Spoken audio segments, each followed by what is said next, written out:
برنامج سامي والناس برنامج ثقافي اجتماعي رياضي فني لخدمة المجتمع المصري. يناقش كل قضايا المجتمع المصري ويعرض كل الحالات الإنسانية، كما نعرض كل الفقرات الثقافية والفنية من معارض فنية تشكيلية ومن مواهب غناء وشعر وجدل وإنشاد ديني وقصة وتصوير إلى غيره. برنامج سامي والناس في خدمة المجتمع المصري. اهلا بكم اعزائي المشاهدين في هذا اللقاء المتجدد دائما معكم في برنامج سامي والناس. قبل ما نبدا حلقتنا معاكم النهارده اتقدم انا بصفتي وشخصي الاعلامي سامي الرسام مع كل اسره برنامج سامي والناس وكل برامجنا اللي احنا بنذاعها على كل الشاشات الفضائيه باجمل المنى وارق تحياتي واجمل التهاني لانضمام الاعلاميه المتألقة دائما معنا الإعلامية دعاء الكردي.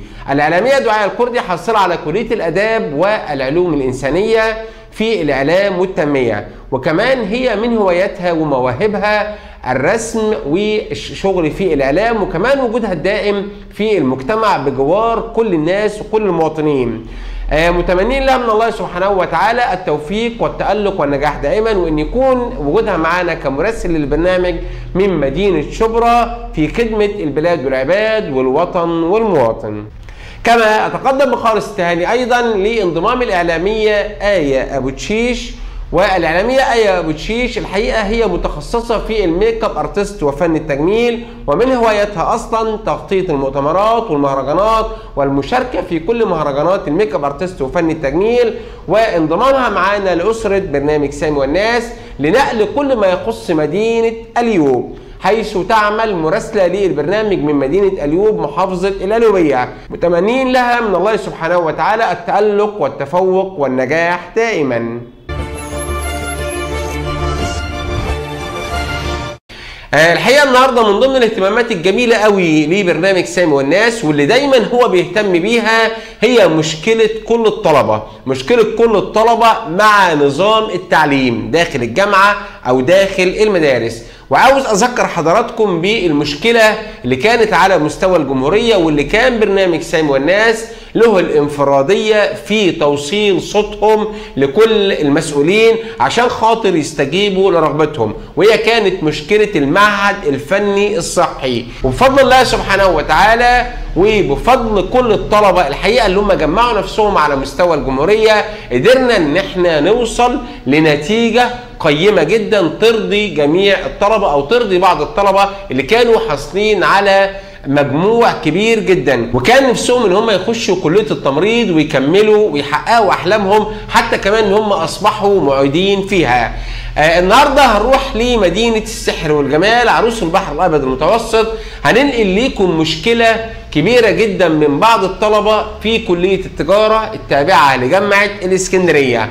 بعض الطلبة بعتوا لنا مشكلة عن انهم بيشتكوا من ان العميد قام بإلغاء الترم المعاكس، والترم المعاكس ده عبارة عن ان العميد كان بيقول لهم ان ترم او مواد الترم الاولاني هتدرسوها في الترم الثاني، ومواد الترم الثاني هتدرسوها في الترم الاولاني، والحقيقة جه خلى بيهم في هذه الايام وقام بإلغاء الترم الثاني. وده بيدل على ايه؟ بيدل على انهم هيرجعوا سنة تالتة تاني اللي هم اصلا موجودين فيها، وبكده هيضيع عليهم سنة من عمرهم. وكمان قام بإلغاء التخصص اللي هم محتاجين ليه على انهم يطلعوا سنة رابعة ودي السنة النهائية ليهم يكون عندهم تخصص في القسم اللي هم هيتخصصوا فيه او بيحبوه. وكمان الاعباء اللي هتتحط عليهم تالت مرة وهي اعباء المصاريف اللي هيدفعوها تاني اذا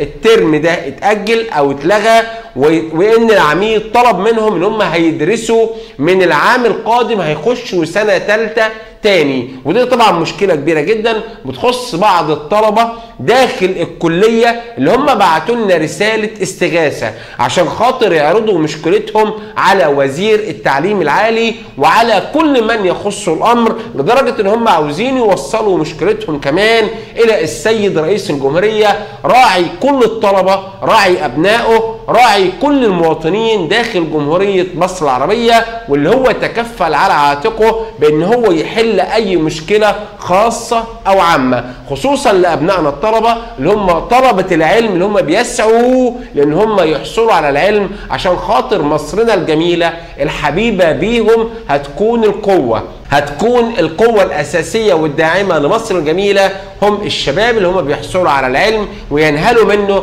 لارتقاء الأمم بالتعليم. هنروح معاكم دلوقتي الحقيقة للتقرير اللي عملته لنا الزميلة الإعلامية رضوى حسين، وهي مراسل للبرنامج من محافظة الإسكندرية مع بعض الطلبة أو نماذج من الطلبة بالنيابة عن كل زملائهم. هيقولوا لنا المشكلة بالتفصيل اللي هم بيشتكوا منها، وكمان هنرجع معاكم تاني عشان نسمع منهم استغاثتهم وشكوتهم وطلباتهم للسيد وزير التعليم العالي، وأنا كمان بضم صوتي معاهم هعمل لهم استغاثة للسيد الرئيس عبد الفتاح السيسي. اهلا وسهلا بيكم، معاكم رضوى حسين.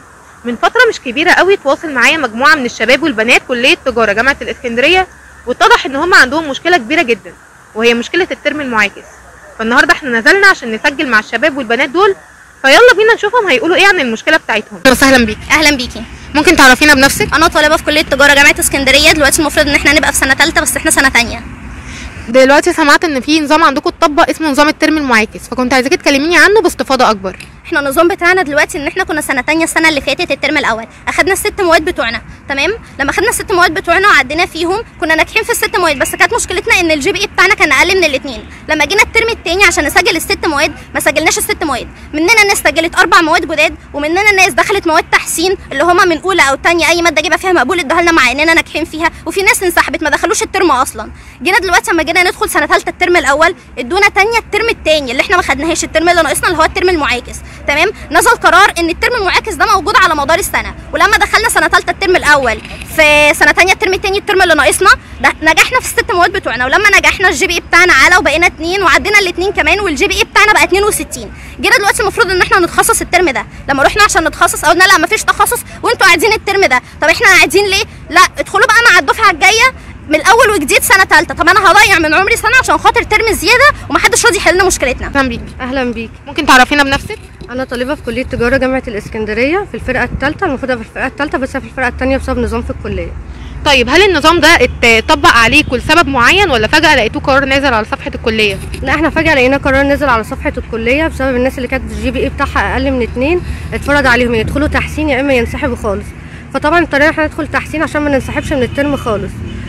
فبعد كده بعد ما خلصنا قالوا لنا هتجيبوا عدد ساعات معين وترفعوا الجي بي اي لفوق الاثنين علشان الانذارات تتشال وكمان علشان تقدروا تتخصصوا. فعملنا كل دوت ورفعنا الجي بي اي وكل حاجه ورحنا علشان استنينا بقى قرار التخصص بتاعنا، نزلوا التخصص لجميع الفرق الا للترم المعاكس. طب والترم المعاكس يا جماعه هيعمل ايه؟ هيقعد ترم في البيت، يعمل ايه؟ اقعدوا بقى اتعلموا مهنه، انزلوا شوفوا حرفه، انزلوا شوفوا كورس. ده كان كلامهم لينا. طب نقابل عميد، نقابل رئيس جامعه، مفيش حد بيقابلنا، مفيش حد معبرنا. حتى اتجمعنا قبل كده في الكليه قالوا لنا اقعدوا للسنه الجايه نجيب لكم بطاطين واكل. ده كان كلامهم. اهلا وسهلا بيك. اهلا وسهلا بحضرتك. ممكن تعرفنا بنفسك؟ انا طالب بكليه تجاره جامعه اسكندريه الفرقه الثانيه، المفروض ابقى في سنه رابعه دلوقتي حاليا، بس العميد لغى لنا موضوع الترم المعاكس. طيب دلوقتي هل النظام بتاع الترم المعاكس ده اتطبق على الدفعه كلها ولا على نسبه معينه منها؟ لا هو اتطبق على نسبه معينه اللي هم المفروض الجي بي اي بتاعهم اقل من 2 ان هم بيبقى ليهم فرصه ثانيه ان هم يدخلوا الترم المعاكس دوت اللي هو المفروض يعني بيخلي الطلاب تعلي الجي بي اي بتاعتهم ويبقى الموضوع بالنسبه لهم سهل شويه، بس العميد لغى القرار دوت وما لغاهوش بصفه عامه على مثلا الصفحه بتاعت الكليه او على صفحته هو الشخصيه، لا ده كتبه في كومنت ممكن ناس كتير قوي ما شافتهوش وناس كتير ما تعرفش ان الموضوع اتلغى. ويعني في ناس كتير جدا الجي بي اي بتاعها قل عن الاثنين ومفروض ان هم جالهم انذارات، والعميد بصراحه يعني عامل لنا مشاكل كبيره وما ينفعش كده. احنا الموضوع صعب عندنا جدا وفي ناس هتريح كتير جدا الترم دوت من غير ما يعرفوا كمان، واللي بيروح يسجل بيتفاجئ ان هو ملهوش تسجيل الترم دوت، وفي ناس اجلت كتير اتاجل لها كذا ترم قبل كده وحالهم زي حالي وحالهم اسوأ من حالي، فحرام يعني بصراحه. احنا بنناشد العميد المفروض سيادتك حضرتك تشوف لنا حل المشكله ديت في اسرع وقت، على الاقل حتى نلحق الترم امتحانات الترم بتاعتنا اللي المفروض كمان اسبوع او 10 ايام فيا ريت حد من المسؤولين برضو غير العميد لو مش عايز يشوف لنا القصه ديت هو يشوفها لنا.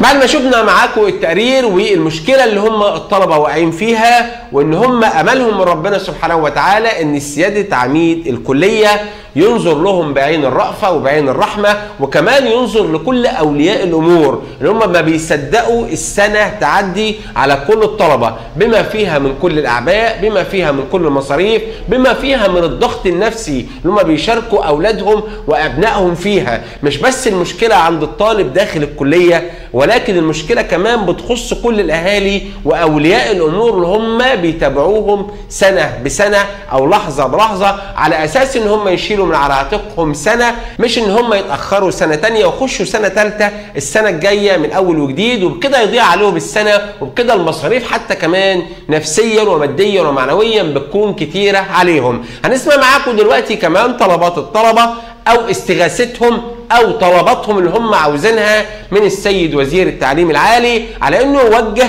اوامره او كلمته لعميد كليه التجاره بجامعه الاسكندريه وكل المختصين من مدير الكليه ومدير شؤون الطلبه بانهم يحلوا مشكله الطلبه دول باسرع وقت. هنختم الفقره بتاعتنا برساله طلاب تجاره حابين يوجهوها لعميد الكليه والوزير التعليم العالي، فيلا بينا نشوفهم هيقولوا ايه. اهلا بيكم. كنتوا حابين توجهوا رساله لوزير التعليم العالي والعميد الكليه عندكم، فكنت حابه اعرف عايزين توجهوا له ايه. احنا دلوقتي عايزين حل لمشكلتنا اللي احنا كل شويه بنتوجه بيها لمجلس معين. يعني رحنا لمجلس الجامعه قال لنا مشكلتكم مع الجامعه نفسها، رحنا للجامعه قدمنا شكاوي اترفضت وقالوا لنا المشكله مع العميد، رحنا للعميد رفض الكلام معانا وقال لنا المشكله منتهيه على كده ومفيش حلول. طب دلوقتي احنا عملنا كل اللي علينا وجبنا الساعات اللي هي المفروض ان احنا نجيبها عشان نعرف نتخصص، ودخلنا الترم المعاكس اللي هو نزله اوريدي علينا على اول السنه وقال ان هو موجود على مدار الترمين. طب احنا دخلناه زي ما هو قال، دلوقتي جه في نص السنه لغاه ليه؟ ولغاه وكل القرارات اللي بتنزل عباره عن كومنتات في بوستات من العميد ذات نفسه، ليه ما بينزلش بيها قرار رسمي عشان ما يجيش في نص السنه زي ما احنا دلوقتي في نص السنه يلغيه ويقعدنا ترم كامل في البيت من يعني اجباري. دلوقتي احنا اكتر من 1000 طالب قاعدين في البيت من غير اي حق ليهم ان هم يقعدونا في البيت. انا بناشد سياده العميد السيد الصيفي ان هو يحل لنا المشكله دي في اسرع وقت، وموضوع القرارات اللي هي بتتلغى وبتظهر فجأة ديت يا ريت يبقى فيه سابق انذار قبليها او قرار رسمي عشان الموضوع يبقى للطلاب كلها ونلاقي حل للمشكله، ويا ريت يعني الموضوع ده يتحل في اقرب وقت. بناشد سياده العميد كليه تجاره جامعه اسكندريه ان هو يشوف حل لينا، لان احنا مستقبلنا بيضيع، في ناس مننا انذارات وفي ناس مفصولين وفي ناس تخصص وفي ناس ترم معاكس، والترم قرب يبدا، يعني الترم قرب ينتهي اصلا.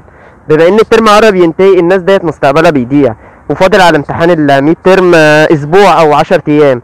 يعني ارجو من سياده العميد اللي هو يشوف حل في الموضوع دوت، لان هي مش مشكله ولا مشكلتين، هم بتاع يجي 6 مشاكل. فارجو من حضرتك اللي انت تشوف حل لينا. المفروض ان احنا دلوقتي اصلا عدد الساعات بتاعتنا كامله والجي بي اي بتاعنا 2، يعني مفيش حتى مشكله ان هم يرفضوا ان احنا اصلا نتخصص. المفروض ان احنا دلوقتي كنا ترم معاكس وخلصنا، فكل اللي احنا طالبينه تخصص، مش عايزين حاجه ثانيه، ومش طالبين ان احنا ترم معاكس، كل اللي احنا طالبينه لو يمشينا مع دفعتنا يعني دي ما فيهاش ادنى مشكله. بوجه كلامي لسياده العميد ووزير التعليم العالي ورئيس الجمهوريه واي مسؤول عن مشكلتنا يشوفنا. يا جماعه احنا طلبه، احنا محتاجين اللي يشوفنا، محتاجين اللي يشوف مشكلتنا، علشان احنا بجد مشكلتنا كبيره، احنا هنعيد سنه وهنقعد ترم كامل في البيت، فاحنا محتاجين ان احنا نتخصص الترم ده زي ما عملوا مع الدفعه اللي قبلنا، وكمان ان ندخل كمان سمر كورس، لان لو ما دخلناش سمر كورس برضه هنقعد ترم في البيت وهيضيع علينا سنه. فاحنا طلباتنا هي تخصص وترم معاكس، وده حقنا، احنا مش بنطلب حاجه زياده. الكومنت بتاع العميد كان فيه ان ده على مدار الترمين، يعني احنا ما بنتبلاش عليه مثلا ولا جايبين كلام من عندنا، الكومنت موجود وكلامه موجود، ومسح الكومنت كل ما ندخل نعلق له في كومنت يمسحه، واي بوست بيبقى منزله على صفحته بندخل نعلق عليه بيمسحه. طيب مين هيشوفنا؟ لو عميد الكليه مش بيشوف الطلبه اللي في الكليه عنده، مين هيشوفنا؟ لو رئيس الجامعه مش هادي يقابلنا، مين هيقابلنا؟ يا جماعه حد يشوفنا، واي مسؤول ان شاء الله حتى رئيس الجمهوريه يشوفنا ويشوف مشكلتنا، علشان بجد احنا تعبنا ومش لاقيين خالص حد معانا ولا لاقيين حد يقف في صفنا. قالوا لنا هاتوا الصحافه، اخبطوا راسكم في الحيط، اعملوا اللي انتوا عايزينه. طيب هنعمل ايه؟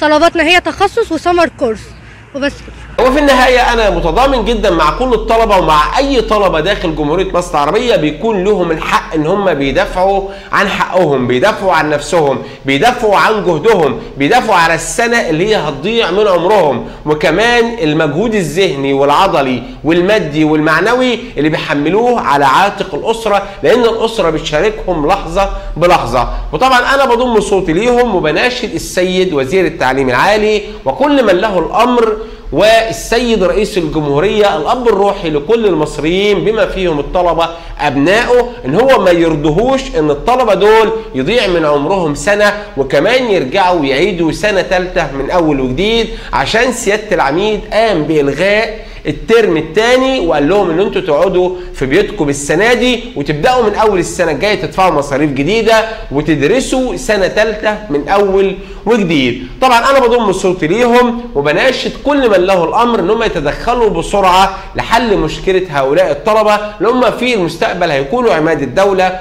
هم اللي هيحملوا الرايه الجميله الحبيبه لمصرنا الجميله الحبيبه لما يقتادوا الاماكن القياديه في المحليات او في المجالس النيابيه، او حتى كمان ان هم يعتلوا عرش القضاء او المحاماه او الدكتوراه، كل ما شابه ذلك من كل المهن اللي بترفع من شأن مصر وقيمه مصر الجميله الحبيبه بابنائها وشبابها وطلابها في الناحيه العلميه. هذا البرنامج برعايه معمل الفؤاد للتحاليل الطبيه وابحاث الدم. المعمل مجهز بأحدث الأجهزة للحصول على أفضل النتائج في أسرع وقت. مش بس كده، ده احنا كمان عاملين لكم خصم 30% على التحاليل، تحاليل الفحص الشامل، تحاليل وظائف الكبد والكلى، تحاليل متابعة الحمل، تحاليل الهرمونات بأنواعها، وكمان تحاليل الفيروسات ودلالات الأورام.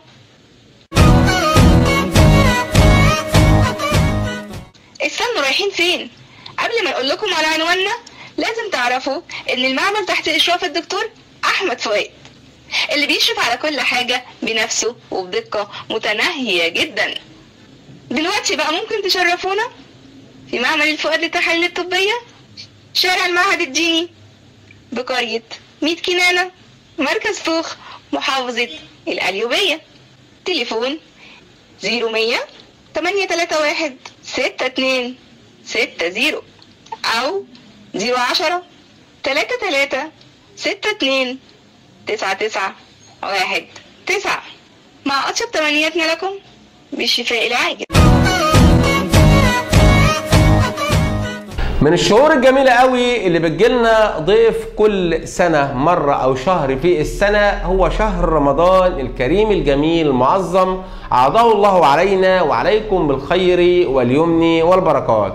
كلها أيام قليلة جدا وهنخش في روحانيات الشهر الكريم العظيم الجميل، شهر رمضان، شهر الكرم، شهر المساعدات، شهر الوقوف جنب كل الناس، شهر الإحساس بالفقراء، شهر الإحساس بكل الناس الغلابة اللي هم عايشين طول السنة يا دوبا بس يقدروا هم يكفوا نفسهم أو يقدروا إن هم يجيبوا لقمة العيش اللي يقدروا يسدوا بيها جوعهم طول السنة في ظل هذه الظروف الاقتصادية اللي احنا بنعيش فيها كلنا.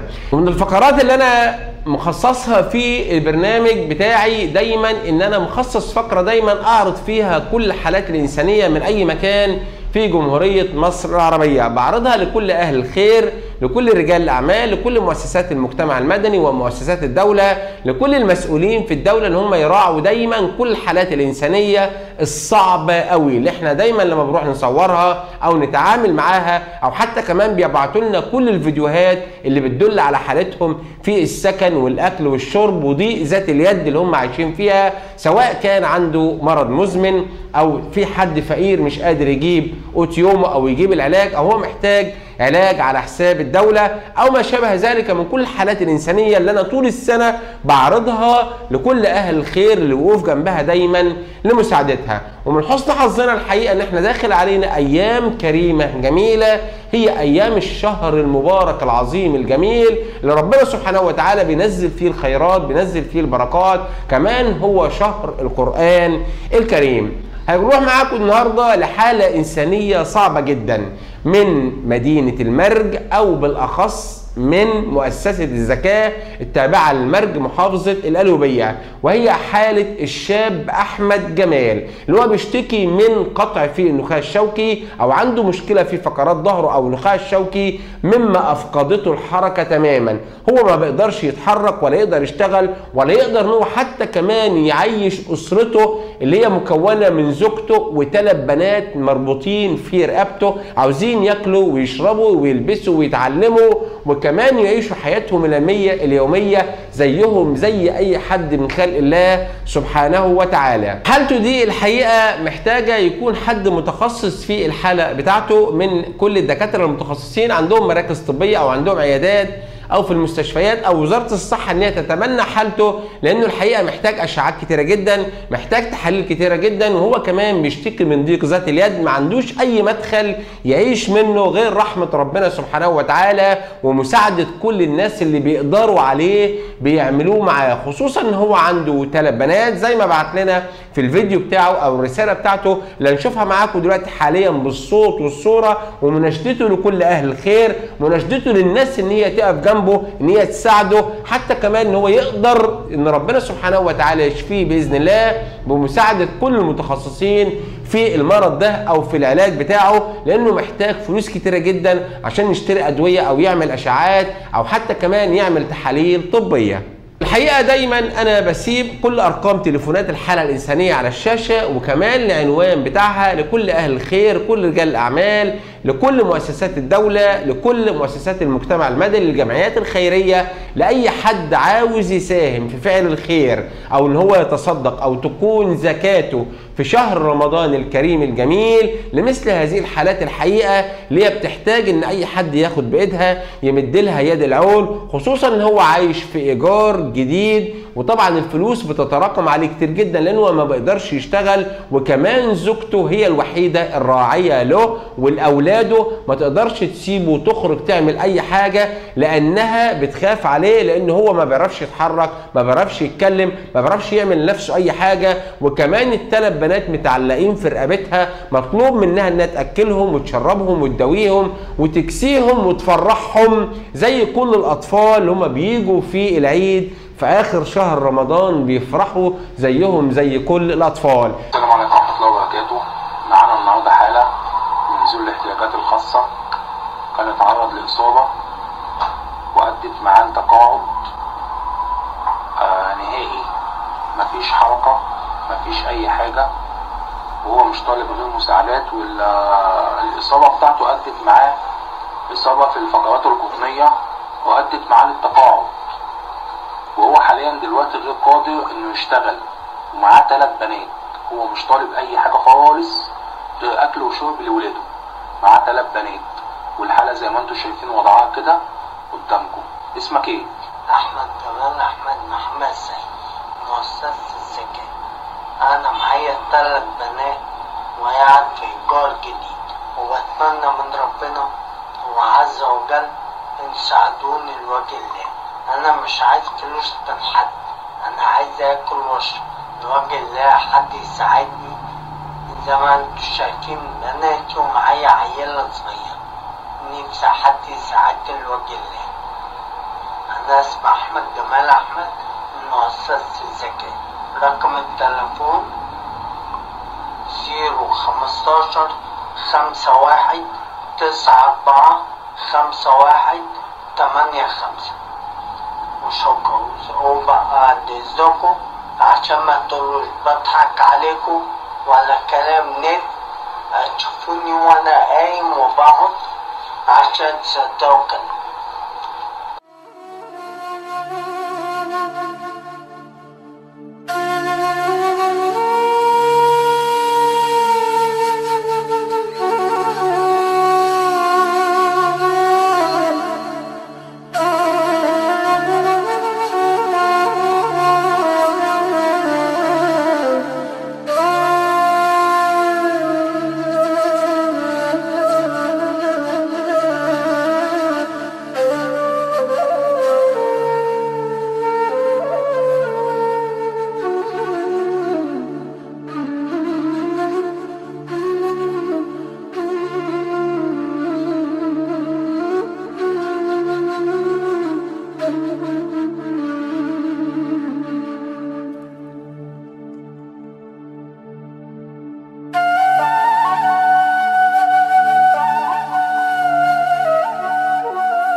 عندوش كرسي متحرك، وزي ما انتوا شفتوا الحالة كدهوت، فياريت لو حد يقدر يساعد بكرسي متحرك.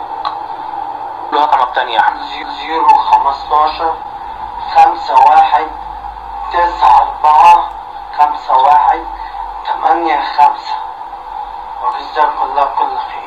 فأنا بضم صوتي لصوت الشاب أحمد جمال من مؤسسة الزكاة تابعة للمرج بمحافظة القليوبية، وبضم صوتي ومتضامن معاه كمان مع أسرته وأولاده، وبناشد كل أهل الخير ورجال الأعمال وأي حد عاوز يقدر أو إن هو يقدر يساعد الشاب أحمد ما يبخلش عليه، وإنه يوهب زكاته أو صدقة الفطر بتاعته لوجه الله سبحانه وتعالى، ولمثل هذه الحالات اللي هي فعلا بتحتاج إلى المساعدة. وأنا سايب أرقام التواصل مع الأستاذ أحمد جلال، وكمان مع الإعلامية والصحفية الأستاذة تهاني عبد السلام، الحقيقة اللي هي بعتت لنا الحالة ومتكفلة بيها وواقفة جنبهم على قد ما تقدر. ندعي ربنا سبحانه وتعالى أن يجعل كل الأعمال اللي انتم بتعملوها لوجه الله سبحانه وتعالى خالصة، ويجعل كل ده في ميزان حسناتكم. وفي النهاية لا يسعني أن أتقدم بخالص الشكر والتحية والتقدير لأي حد ربنا سبحانه وتعالى اختصه لقضاء حوائج الناس في الأرض، سواء كان من أهل الخير أو رجال الأعمال أو من الموظفين أو من المسؤولين اللي موجودين داخل الدولة لقضاء حوائج الناس، زي المشكلة اللي عرضناها لطلبة جامعة الاسكندريه في كليه التجاره. ونتمنى من المسؤولين ان هم يتدخلوا باسرع وقت وزير التعليم العالي عشان خاطر يحلوها لهم، عشان خاطر يشيلوا عبء كبير جدا كمان من على اولياء الامور. كما تقدم بخالص الشكر لاي حد ان هو بيوهب نفسه وجهده وماله وصدقته او صدقه الفطر او زكاه رمضان لمساعده مثل هذه الحالات الانسانيه، زي الحاله اللي عرضناها بتاع الشاب احمد جلال، اللي هي فعلا بتستحق المساعده، اللي هي فعلا بتستحق ان احنا نقف جنبها بكل ما نملك في مثل هذه الحالات اللي موجوده على مستوى جمهوريه مصر العربيه. وفي نهاية هذه الحلقة أعزائي المشاهدين، أرجو أن تكون كل فقراتنا قد نالت إعجابكم، على أننا منتظرين تبعتوا لنا كل مشاكلكم، كل مواهبكم، كل حالاتكم الإنسانية على صفحتنا على الفيسبوك برنامج سامي والناس، أو تتواصلوا معنا على أرقامنا اللي موجودة على الشاشة، أو تبعتوا لنا كل ما يخصكم من فيديوهاتكم ومشاكلكم ومواهبكم وحالاتكم الإنسانية على رقم الواتساب ب 012 اللي موجود على الشاشة. على أمل ألقاكم إن شاء الله في الأسبوع القادم إن كان في العمر بقية، وإلى اللقاء.